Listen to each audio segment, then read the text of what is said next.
নমস্কার বন্ধুরা, কেমন আছো সবাই? আশা করছি সবাই খুব ভালো আছো। আর একটি রেসিপি নিয়ে চলে এসেছি।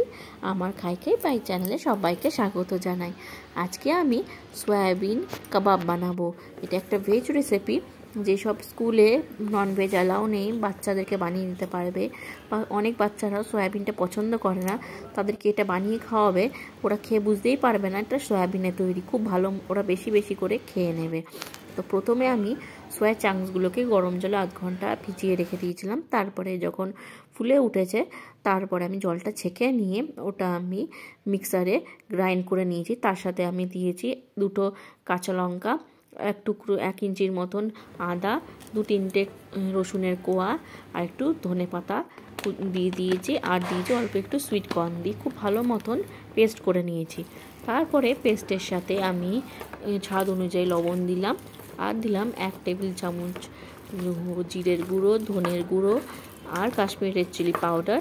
আর তার সাথে দিলাম একটু হলুদ গুঁড়ো, তার সাথে একটু হলুদ গুঁড়ো দিলাম। আর দিলাম 1 চামচের মতন, 1 টেবিল চামচের মতন গোটা মৌরি। গোটা মৌরিটা মুখে পড়লে খুব ভালো লাগে স্বাদ। তো সব দিয়ে খুব ভালো মতন ফার্স্টে আমি বেশ ভালো মতন মশলাগুলো দিয়ে ভালো মতন এটাকে মেখে নেব। মেখে নিয়ে তারপরে আমি এটার মধ্যে অ্যাড করব 4 থেকে 5 টেবিল চামচের মতন একটু কর্নফ্লাওয়ারও দিতে পারো, বা তোমরা চাইলে চালের গুঁড়োও দিতে পারো, ইউজ করতে পারো। দিয়ে খুব ভালো মতন মেখে এইভাবে মেখে নেব বেশ মাখো মাখোভাবে, যাতে একটু ভেজা ভেজা না থাকে। একটু ভালো মতন মেখে নেব। মেখে নিয়ে তারপর একটা হাতে নিয়ে খুব ভালো মতন একটা হাত দিয়ে একটু কাবাবের মতন শেপ করে নেব।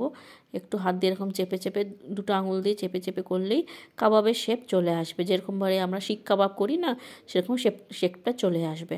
তারপরে এরকম একটা ফ্রাই প্যান নিয়ে একটু কাবাবগুলোকে শ্যালো ফ্রাই করব, ডিপ ফ্রাই করব না।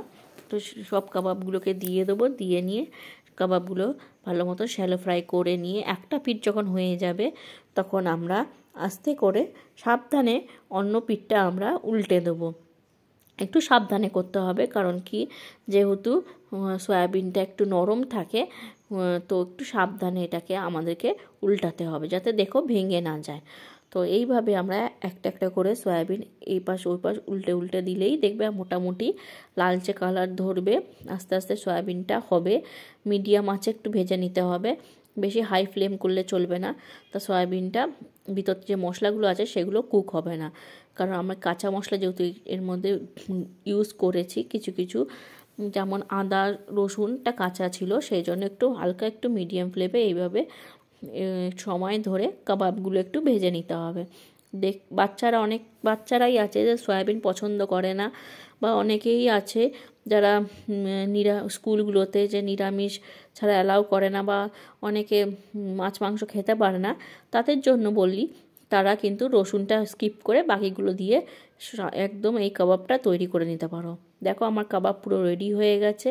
আমি কাবাবটা একটা প্লেটে নিয়ে নিয়েছি। তার উপর থেকে একটু চাট মশলা ছড়িয়ে দিয়ে একটু পেরি পেরি মশলাও ছড়িয়ে দিতে পারো।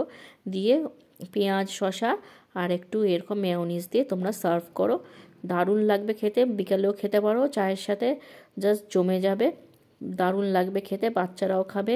পেট ভরা থাকবে, পুষ্টিকর, কোনো এর মধ্যে কোনো আনহেলদি কোনো জিনিস নেই। দেখো তোমাদেরকে একটা আমি কাবাব এইভাবে ভেঙে দেখাচ্ছি, কত সুন্দর উপরটা লাগছে, পুরো কাবাবের কালার এসে গেছে। আর ভিতরটা দেখো কত সুন্দর লাগছে। তো তোমরা অবশ্যই রেসিপিটা ট্রাই করে আমাকে জানিও।